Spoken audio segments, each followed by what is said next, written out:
Sabi ko salita. Lord, maraming salamat po sa salita mo na i-share at ibababa sa amin ngayong umaga. Salamat po na ito po ay isa sa mga kasagutan ng aming mga panalangin. Salamat po na ito po ay patuloy na magbibigay ng kalakasan sa bawat isa sa amin. At gagamitin mo to, Panginoon, at gagamitin mo kami, Father God, para ibahagi pa ito sa marami pang tao, Panginoon. Gamitin mo po kami, Panginoon, through your word, Father God, that people may see Jesus in us, that they may know that you are a good God, that you are a faithful Father sa lahat po sa amin, Panginoon. Salamat po, and Lord, we pray that for the Holy Spirit to freely move in this place. Ikaw po yung mag-guide sa amin, Panginoon. Lead us, Father God, and guide us. Speak to us, Father God. Speak to us like never before, Panginoon, sa buhay po ng bawat isa sa amin. Pagpalain po ang iyong salita, Panginoon. Salamat po na gagawin mo po itong simple, short but sweet, Panginoon, dahil isang word mo lang ay kaya nang magbago ng buhay ng bawat isa sa amin. Salamat po, Panginoon. Purihin ka po sa aming mga buhay. Dakilain ka po sa lugar na ito, Father God. At sa iyo lamang po yung papuri at pasasalamat sa pangalan ni Jesus. Amen. So ito na po, hindi ko na po napakatagalin. Ang title po na i-share ko sa inyo is Hope, a Confident Expectation. During po nung nasa hospital kami, na naniniwala po ako, and I can say na ito lang po talaga yung pinanghawakan namin. Kasi we will not be in this situation kung wala po yung hope sa Panginoon. Amen po. Wala po yung bawat isa dito kung wala po yung hope, yung pag-asa ng bawat isa sa atin. So sabi po nila, habang may buhay, may pag-asa, pero mas better po na habang may Diyos, may pag-asa. Amen po. So, let's just continue to hope in the Lord. Kung ano po yung meron kayo ngayon, ano yung pinagdadaanan nyo, patuloy po tayong mag-hope, magtiwala at umasa sa Panginoon. Amen po? So, yung verse po natin is, pababa pa to?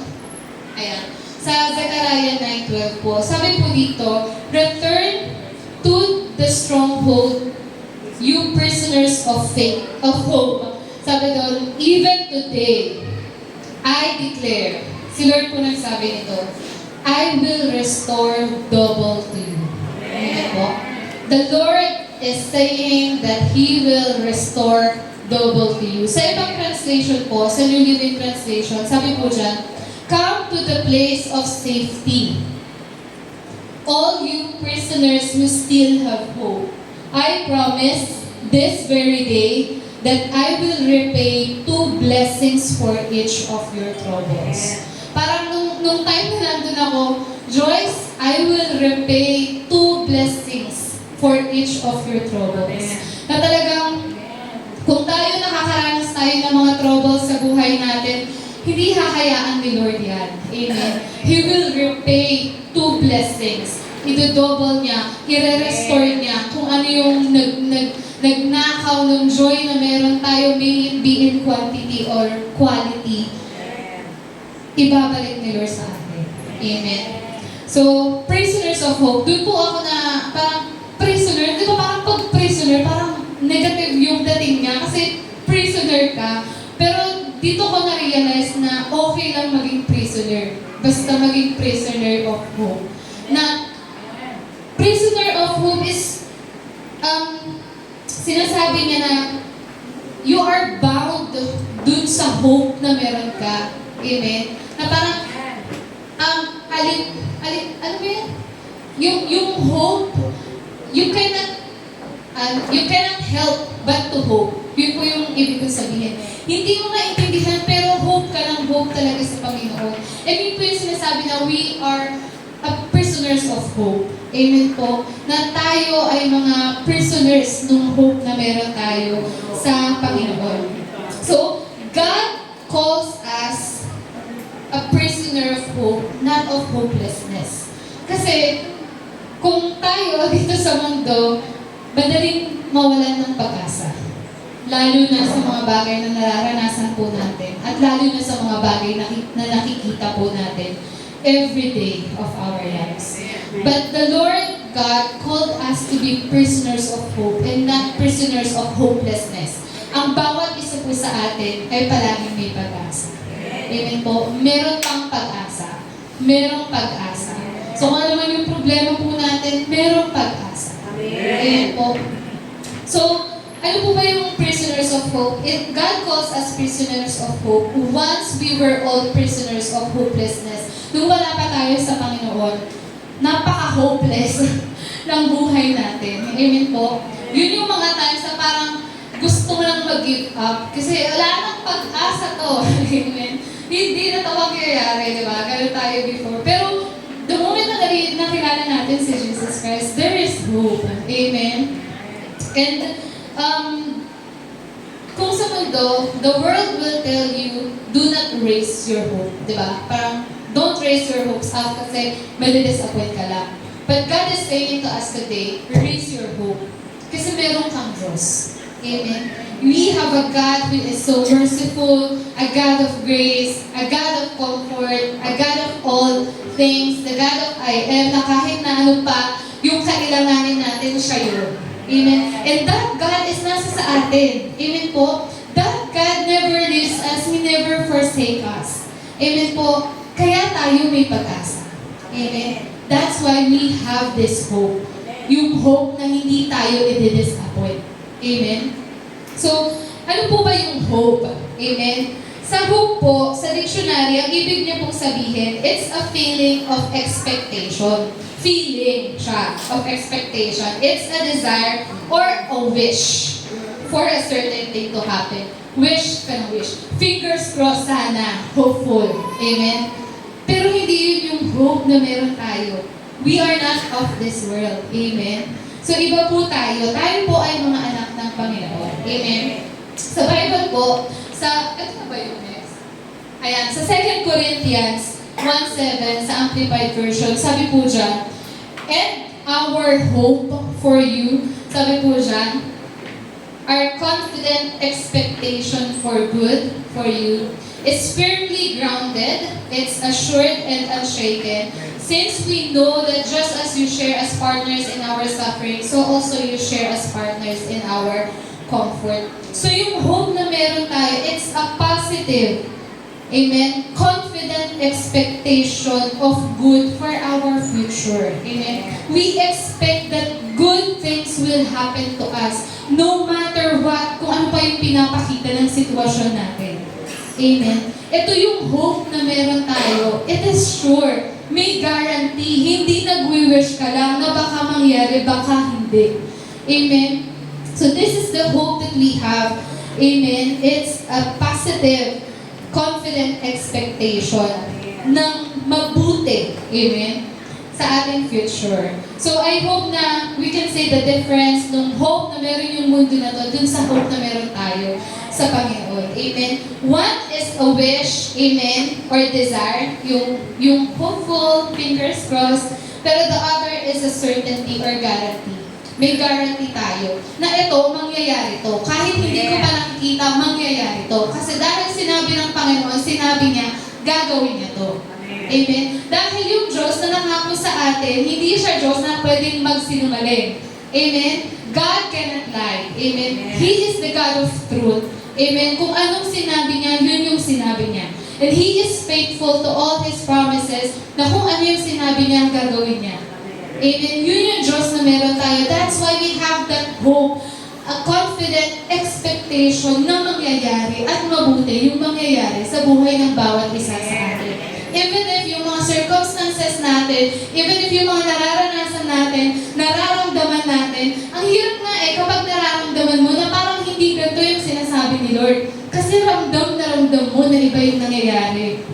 Pero, maniwala ka pa din, kapatid, dahil si Lord yung nagsabi sa bawat isa sa atin. That He will never leave us, He will never forsake us, He will provide for us. Amen. That He will heal us kung ano man yung mga sakit na meron tayo. Amen. That He will prosper us. Amen. That He will use each and every one of us. Amen. Kahit na feeling natin inadequate tayo, na hindi tayo enough. But God says, you are my child. You are my beloved child in whom I am well pleased. Amen po? So, yung mundo kasi they hope without God. Amen? But we hope kasi meron tayong Diyos.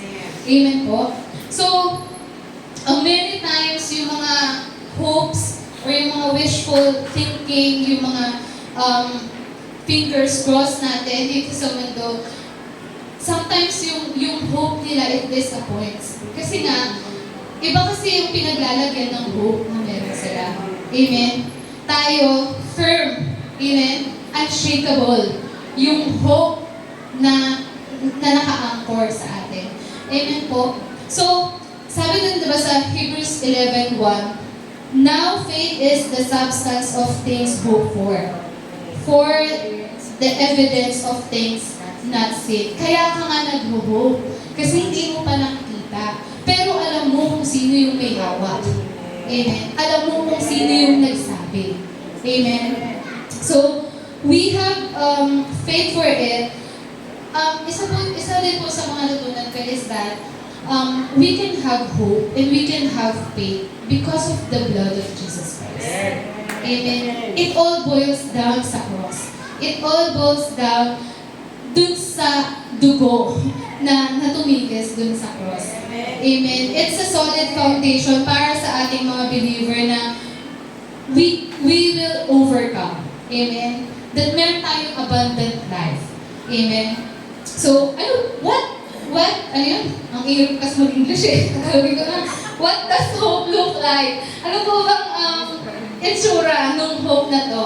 Katulad po kanina, sa communion natin, pero pag-Tagalog no, sa communion natin, di ba, we're partaking and we're remembering, amen, yung ginawa ni Lord sa buhay natin. And the moment that we partake the bread and we drink the wine, sinasabi natin na by His stripes we are healed. Amen? Kasi dun sa cross, doon dumaloy lahat. Amen? Na si Jesus Christ yung kumuha ng lahat ng sakit na pwede nating maranasan. So, hope is like this. The moment you partake the bread, sinasabi mo na at pinaniniwalaan mo na magaling ka na. Even if may nararamdaman ka pa. That is the hope. Yun yung hope na meron tayo sa Panginoon. Na kahit na ganito yung nararamdaman natin, tinitignan na natin yung sarili natin dun sa sitwasyon na magaling tayo, na malusog tayo, na wala tayong sakit, na malakas tayo. Yun yung hope, nandun na agad yung tingin natin. Dun sa wholeness na meron si Lord para sa bawat isa sa atin. That is how hope looks like. Amen. Yun yung hope na sinasabi natin na tinitignan natin yung sarili natin na magaling na. Amen. Sinasabi natin, dinideklara natin, pinaniniwalaan natin na tayo ay pinagaling na ng Panginoon. And that is the hope that we have. Amen po? That is what hope looks like. Amen po? So sabi po dun, I will restore double to you. Amen. Ibabalik ng Panginoon. So whatever you have lost, God promises to restore to you double kung anong nawala sa'yo. Double kung ano yung nawala sa'yo. Doble ng kung ano yung kinuha ng kaaway sa'yo. Amen? May it be in quantity or quality. Amen? So, I am sure na narinig niyo na po yung expression na when life throws you lemons, ano yung kasunod na? Make lemonade. when life throws you lemons, make lemonade. Amen. So, kung binabato sa'yo ng devil yung mga lemons na yan, batuhin mo rin. Charot, hindi. Si Lord yung gagawa ng lemons para sa'yo. It's a saying na kapag yung buhay is pinatukan ng mga troubles sa buhay, make lemonade. Make the most out of it. Parang, ano yung pwede mong gawin kapag binato ka ng lemon na yun? So, gumawa ka ng lemonade. Ayun. So, parang, if the devil or when the devil throws trials or troubles sa buhay natin, God Himself will make something good about it. Amen. So sabi diba sa Romans 8:28, ano po kung familiar verse yung sa inyo? Ano po sabi sa Romans 8:28? All things work together for good. Amen. So, Doon po sa, yung kay Bathsheba at saka kay David, nawalan po sila ng anak. Amen po. And David stopped begging, but instead, he started worshiping God. Kasi yung trust niya ay nasa faithfulness ni God sa buhay niya. And not long after, God blessed them with another son. Kung ano yung nawala sa kanila, pinalitan ni Lord. Binigyan ulit sila ni Lord ng isang anak, which is si Solomon po yun, who went on to become the wisest and the richest king ever. So nakita niyo po kung gaano mag-restore si Lord, kung gaano magbalik si Lord ng mga bagay na nawala sa atin. And God is saying to you, ganun na rin gagawin yun sa buhay ng bawat isa sa atin po. Amen. May it be relationship, concerns, financial. Dami na wala, Lord. Walang naman yung ATM ko, Lord. Talaga. Pero alam ko, ibabalik mo to, doble pa. Amen. May it be in quantity, may it be in quality, the Lord will restore kung ano man po yung nawala sa atin. Doble pa ng kung ano yung nawala. Amen po. So today, God promises to restore double. Ay, ayaw na, wait. Ba't ayaw na? Baba? Baba? Kasama ba? Ayaw. Ayan, wala tuloy. Ayan. Ayan. Today, God promises to restore double for your trouble. So, ano yung nakalagay po dun sa baba? If He declares it, i-declare niyo nga po yan. If He declares it, dahil sinabi ng Panginoon, gagawin niyo po yan. Amen. So, hawakan niyo po yung mga promises ni Lord ngayon sa mga buhay niyo po. Ano po ba yung mga sinasabi ni Lord sa inyo ngayon? Amen. So, ayun. So, yung hope na meron tayo, it's not just wishful thinking. It's about confidently expecting good things to come our way. Amen? So, I pray na maging ganito po tayo, yung prisoners of hope, na we cannot help but gumising sa umaga, na talagang excited tayong gumising, excited tayo sa kung anong gagawin ng Panginoon sa buhay natin, na we're expecting na may mabuti at maganda na plano si Lord sa bawat isa sa atin. Every day, nagigising tayo. Amen po. Iba po talaga yung nagagawa na pinifix mo or inaayos mo yung perspective mo, everyday pa lang nagigising ka ng maaga. Kasi yun yung ine-expect mo, yun yung mangyayari sa'yo. Amen po. So, ayun po. So, when the devil throws trouble sa ating pong mga buhay, don't give up and huwag mong sabihin na hopeless na tong sitwasyon na to. Amen? Hindi po. But instead, no, na worship God, trust in God, and hope in Him. Yun po yung kailangan natin gawin. Na the trouble is a chance for God to bless you with even more than you had before. So, huwag po natin tignan yung mga trouble natin na parang hindi naman tayo love ni Lord. Akala ko ba mahal mo ko, Lord, pero bakit ganito yung nararanasan ko? But instead, tignan natin to as a way ni God para ipakita sa atin ano pa yung kaya niyang ibigay sa atin. Amen? Na itong trouble na to, inaalaw ni Lord kasi alam niya na kaya natin pagtagumpayan. Itong trouble na to, inaalaw ni Lord kasi may mas maganda siyang ipapakita sa atin. Amen po. So, since God got our back, no? I got your back, sinasabi sa atin ni Lord ngayon, be confident, amen, that you'll get double for your trouble. Amen po? So, there is a double restoration coming your way. Amen po? Amen. So, alam niyo po, God does not restore to us double dahil deserve natin. It's because of the blood of Jesus Christ sa cross. Amen po. So, without the shedding of the blood, we would not qualify for any of His blessings. Si Jesus Christ talaga, yung naging way for us na maging holy, na maging righteous, na maging worthy dun sa mga blessings ni Lord sa buhay natin. It's not because of us, it's because of Jesus Christ na namatay sa cross. So sabi doon sa Zechariah 9:11, kung bababa lang po tayo, nalagay ko ba yung bababa? Ayan.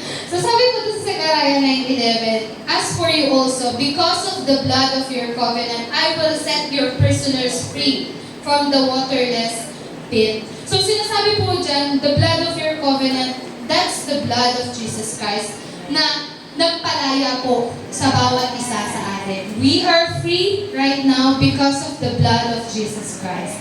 Kaya nga po napakahalaga talaga na everyday nire-remember natin yung cross. Amen po. Kung paano binigay ni Lord. Sabi nga kanina dun sa binasa ni Kuya na kung si Jesus nga na ibigay niya pa yung kaisa-isa at pinakamamahal niyang anak, ano pa yung hindi kaya ibigay sa atin ng Panginoon. Amen po. So, before tayo ma-save, we were chained dun sa talagang napakanega natin, napakawala natin pag-asa. Pero dahil kay Jesus Christ, dahil nakilala natin siya, irreversibly, amen, saved na tayo. Amen po, because of Jesus Christ. So,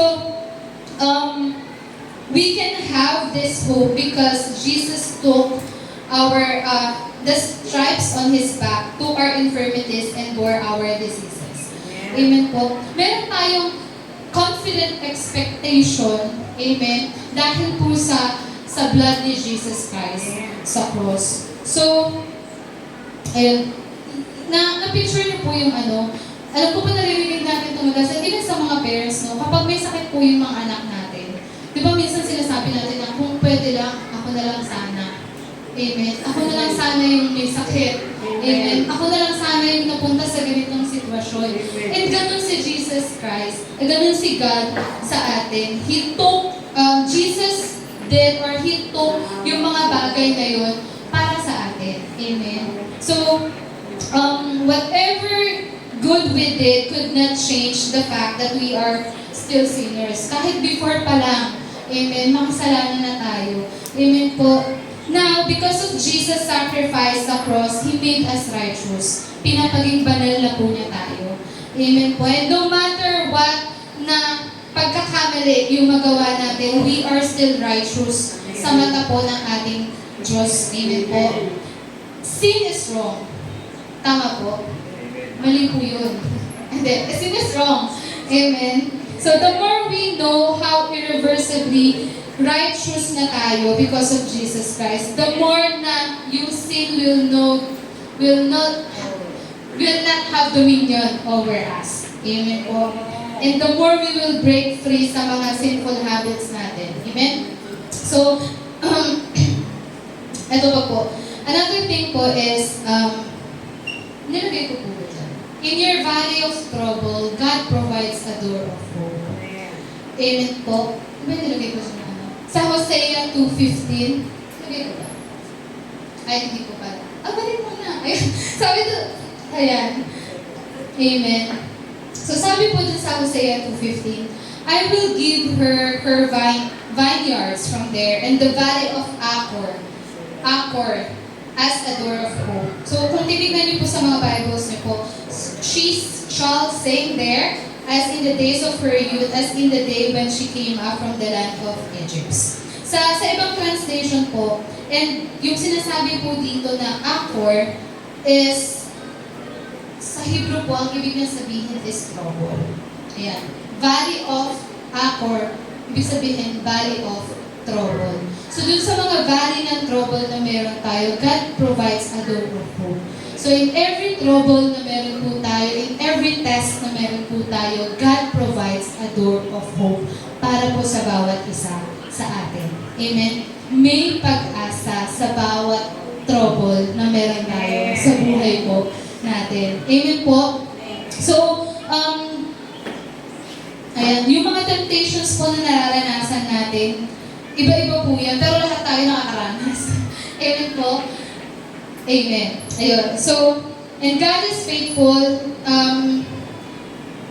Ayun po, sa 1 Corinthians 10:13, sa New Living Translation po, and I pray na ma-encourage din po tayo ng verse na to. Sabi niya po doon na He will not allow the temptation to be more than you can stand. Amen? So, tuloy ko ba yun siya? Ayan. Ayan. So, palaging may ibibigay at ilalagay si Lord sa buhay natin na pag-asa, and even answer dun sa mga troubles na meron tayo. Hindi po tayo hinahayaan ni Lord na manatili dun sa mga problema na meron tayo sa buhay. Amen po? So, anchor is trouble in Hebrew. Kapag binasa niyo po yung Hosea 2:15 sa New Living Translation, ang sabi na po doon, and transform the valley of trouble into a gateway of hope. May pag-asa, merong way pa rin through dun sa valley ng trouble na meron tayo. And let's not forget na even yung valley natin, God, nandun si God. He's the God of our valleys. Diyos pa rin siya. Even dun sa mountain tops, even dun sa valley ng buhay na meron natin, siya pa rin yung Diyos na meron tayo. Amen? So, in the valley of your trouble, God says that He will open to you a door of hope. And that door is si Jesus Christ. Yung door na yun si Jesus Christ. So, na inilalagay niya sa bawat sitwasyon, sa bawat trouble na meron tayo. And that hope has a name, and that is si Jesus. Amen po. Yun yung hope na meron tayo. So, sabi po dun sa Psalm 23, even though I walk through the valley of the shadow of death, I will fear no evil, for you are with me. Your rod and your staff, they comfort me. Amen po. So walk through the valley. We walk through the valley, hindi in the valley. Amen po. So we may be in the dark valley ngayon, but we are walking through it dahil kasama natin si Lord. Makakalagpas tayo sa valley na ito. Amen. Makakatawid tayo on the other side kasi kasama natin ang Panginoon. Malalagpasan natin yung sitwasyon na ito ng buhay natin kasi kasama natin si Lord. Amen. O pagtatagumpayan natin yung challenge na ito, yung test na ito sa buhay natin, dahil kasama natin si Lord. Amen po. So there is Jesus. That is our hope. That is Jesus Christ. You are not alone in your valley of trouble. Kasama mo si Lord. Amen po? So, in your darkest moments, there is hope. Ay, at Abby, pa-check na po nung ano. Ayan. Tama na ba ako? Sorry. Ayan po. So, in your darkest moments, there is hope pa din. And God's hope strengthens us in our challenges. Ito yung nagpapalakas sa atin. Yung hope natin sa Panginoon. Pinapalakas natin ito. Ito yung nagiging tawag dito, fuel natin para magpatuloy pa sa buhay. Kasi may ine-expect pa tayo. Hindi pa tapos yung laban ng buhay na meron tayo. Amen? So, hindi pa dead end. Kasi meron pang inihanda dun si Lord. Hindi ko pa nakikita, kaya hindi pa ako titigil. Amen? So, meron pang inihanda si Lord na dun pa, kaya magpapatuloy pa po tayo. Amen po? So, being a child of God, it is the one thing that sets us apart dun sa mundo na meron tayo. God has promised us hope in our times of trouble. May pag-asa. Amen po. So, amen. Ayan. We can expect a bright future. Amen po. Kaya nga diba, this is the year of overflowing grace sa Panginoon. And we will expect that. Amen. Na mararanasan natin. So, alam niyo po ba, ito trivia lang. Ay, natutuwa ako pag may mga ganito akong nalalaman sa Bible. May trivia lang dito, sabi dito. Alam niyo po ba na yung word na hope is a Hebrew word niya is yung tikva. Hindi tikva lang, tikva lang. Tikva. Yun yung Hebrew word ng hope. And that actually means a cord. Amen. Or a rope. Alam niyo yung cord? Amen. Alam niyo po yun? Yung rope. Amen. So, alam niyo po, yung first mention ng word, ng cord, or ng rope sa Bible is doon sa story ni Rahab. Tama po yun. Kasi ba si Joshua at saka si Caleb, nagpadala po sila ng dalawang espiya dun sa Jericho. Kasi, lulusubin. Di ba po? Tama po ba ako? Correct me if I'm wrong. Ayun. So, lulusubin po nila yung Jericho. Kaya lang, nahuli sila. Nahuli sila doon. So ngayon, nakita nila si Rahab, tapos tinulungan sila ni Rahab na magtago para hindi sila makita at mahuli. Magabi. Basta ganon. So, tinulungan sila ni Rahab. So, in return, yung bahay kasi ni Rahab is nakatira siya sa a house built into the city's wall. So, parang ganon yung mga bahay. Tapos, parang siyang basta, ganon lang siya. Parang siyang bato, tapos nakatira siya doon, tapos, ayun. Tapos, tinulungan ni Rahab na itago yung dalawang spies na yun. Tapos sabi ni Rahab, since tinulungan niya yung dalawa, sabi niya, spare my family from upcoming destruction. Kasi may paparating na kaguluhan dun sa lugar na yun. Ayun. So, alam niya, ayun.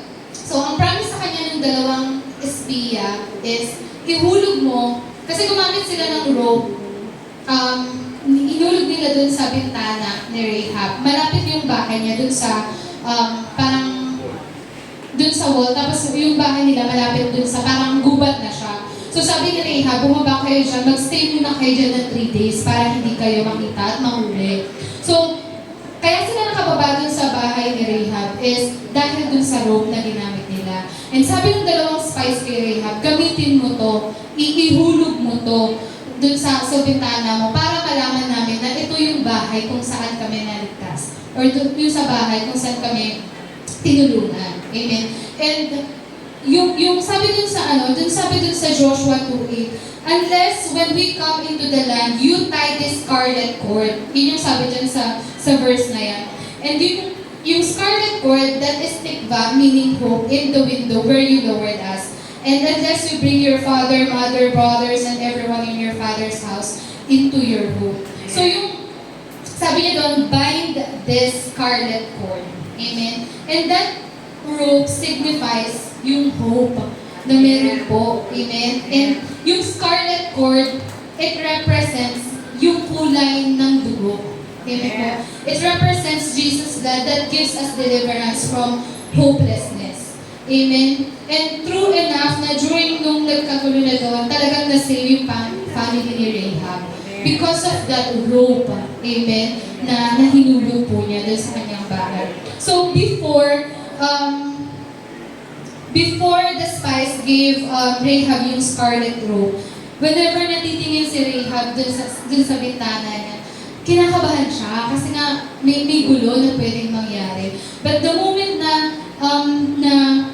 hinulog niya yung na-receive niya yung rope na yun na binaba nila doon, she looked out of her window with a different perspective na meron na kasing pag-asa na dahil binaba ko to, masasave yung family ko. Nagkaroon ng pag-asa si Rahab because of the rope na yun na binaba nila.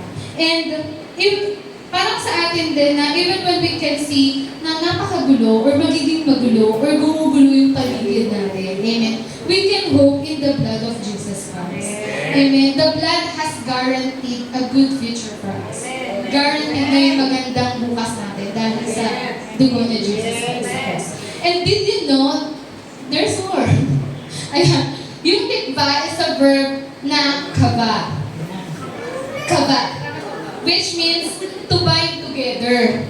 To bind together. It is, ayan, to bind together. Ayan. And is translated as the word wait. So, kava is to bind together. Na ang ibig sabihin ng to bind together is to wait. Amen. And yung wait na yan, ayan yung meaning nung dun sa, but those who wait upon the Lord will renew their strength. Amen.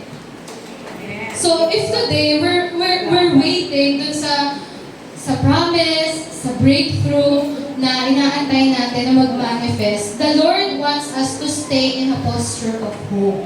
Amen? And that hope will remain strong. Yung hope na meron tayo, it will remain strong sa atin. Amen? Dahil we are tightly bounded by the Lord. Amen? Yung blood ni Jesus Christ, tapos yung hope na meron tayo, nakabind siya together. Parang nakaganon siya. Amen. Nakabind siya together. Kaya meron tayong confident expectation na talagang mangyayari ito. Amen. Na kahit na nagwe-wait tayo sa Panginoon, He will renew our strength. Kasi kasama natin siya. Amen? Na hindi tayo nag-iisa kasi we have God. We are being binded sa Panginoon. Amen po. So, ayun. Whether kung ano yung situation natin, kasi ako, syempre iba yung sitwasyon ko na pinagdadaanan, iba din po yung mga pinagdadaanan yung sitwasyon. May it be sa career, sa relationship, no, sa financial, and even sa health na meron po tayo. We are not alone. Amen po. We are bound and we are completely one with the Lord. Iisa po tayo with God. Amen. So, andun yung protection, makakasiguro tayo na andun yung protection ni Lord, nandun yung favor ni Lord sa bawat isa sa atin, nandun yung victory natin, amen? Kasi kasama natin si Lord. And I will end with this, yes? As we wait on the Lord, as we wait on Him and find our hope in Him, He will renew our strength. So kung tayo po ay napapagod na, He will renew our strength. Ito talaga yung sinabi ko kay Lord. Ewan ko ba, nung pagkalabas namin ng hospital, nung nakasakay kami ng Grab, ako kasi yung katabi ng driver, si mama nasa likod niya. Hindi ko talaga alam, breakdown malala talaga ako, B. Kasi hindi ko alam bakit sobrang naiyak po talaga ako. Kasi talagang may makakita ni kuya, ganyan-ganyan, kasi mama nasa likod naman. So pag nakagato na ako, kasi makakita ganyan-ganyan. Pero sabi ko, nung pagka-uwi ko ng bahay, sabi ko talaga, Lord, grabe talaga yung pagod ko, as in. Tapos binigay niya itong word na ito na, those who wait upon the Lord will renew their strength. So kahit na ano pa yung pagod na meron tayo, sabi ni Lord, I will renew your strength. Amen. So kung napapagod na tayo sa buhay natin, sa mga pinagdadaanan natin, there is hope and God will renew your strength. Amen po?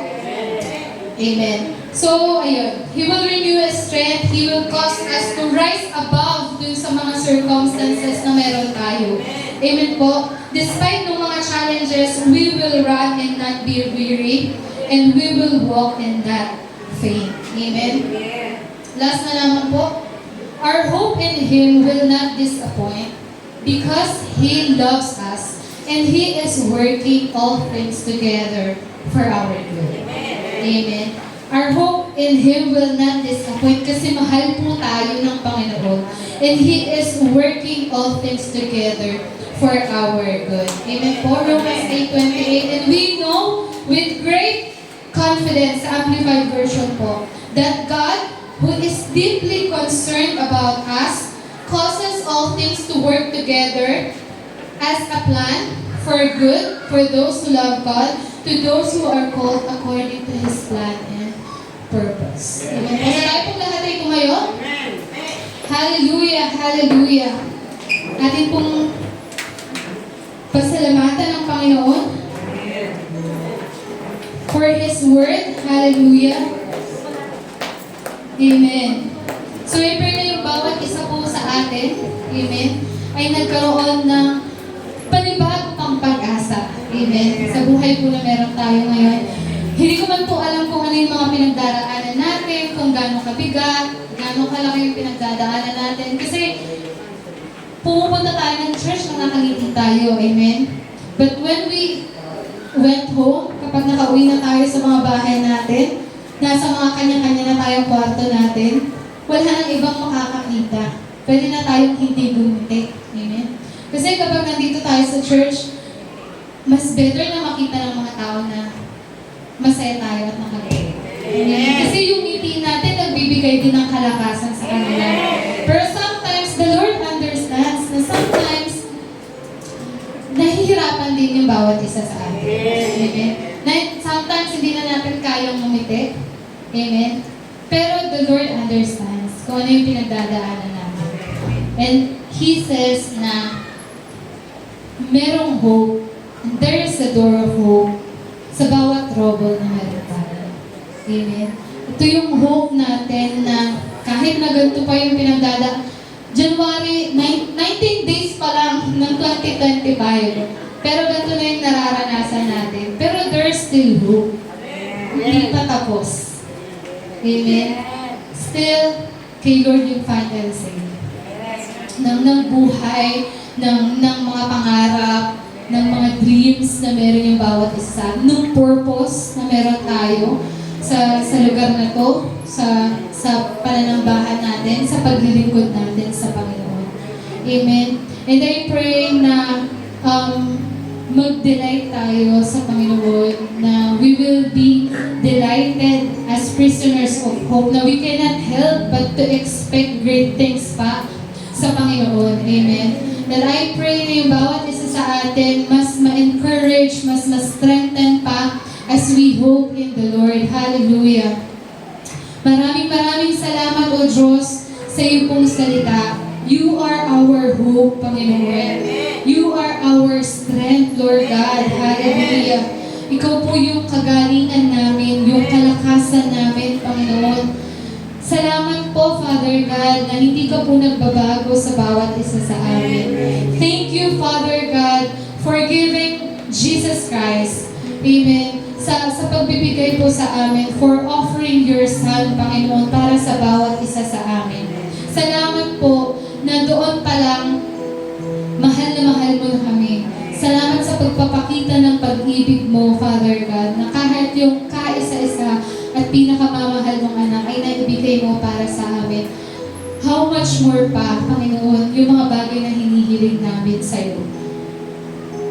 Salamat po, Father God, na yung mga bagay na hinihiling namin, hindi pa man po namin makitang sa ngayon, Panginoon, pero may magandang plano ka po sa bawat isa sa amin. Patuloy mo po kaming i-remind, Father God, na mas alam mo yung mga bagay na nangyayari sa amin kaysa sa alam namin. Na mas nakikita mo yung bigger picture ng future na meron kami kaysa sa mga nakikita ng mga mata namin, Panginoon. Salamat po, Father God, na we have hope, Panginoon, na hindi kami nawawalan ng pag-asa at never kaming mawawalan ng pag-asa, Panginoon, dahil kasama ka po namin. Kasama ka po namin sa lakbayan namin sa buhay na to. Kasama ka po namin sa mga struggles and troubles na pinagdadaanan namin. Kasama ka namin, Panginoon, dun sa mga times na patuloy po yung pagpapala na dumadaloy sa amin, Panginoon. Salamat po na kasama ka namin sa bawat oras, sa bawat araw, sa bawat pagkakataon ng buhay po namin, Panginoon. In good times, Panginoon, in bad times, Panginoon, sa kahirapan man o sa kasaganahan, Father God, andoon ka po, Panginoon. Hindi ka po nawawaglit sa amin, Father God. Salamat po, Panginoon, sa panibagong kalakasan na ipinagkaloob niyo po sa bawat isa sa amin, O Diyos. Salamat po, Panginoon. Hallelujah. Patuloy ka pong madakila sa buhay ng bawat isa sa amin. Patuloy pong yung grasya mo, yung maiparanas at mai-extend namin sa mga taong nakapaligid sa amin, Panginoon. Salamat po, Diyos, sa mayamang grasya mo, that your grace is sufficient for us every day ng buhay namin, Panginoon. Salamat po, Diyos. Hallelujah, hallelujah. We give you glory, Panginoon, and we give you praise. Hallelujah. Thank you, Jesus. So, awitan po natin ang ating Panginoon. Hallelujah.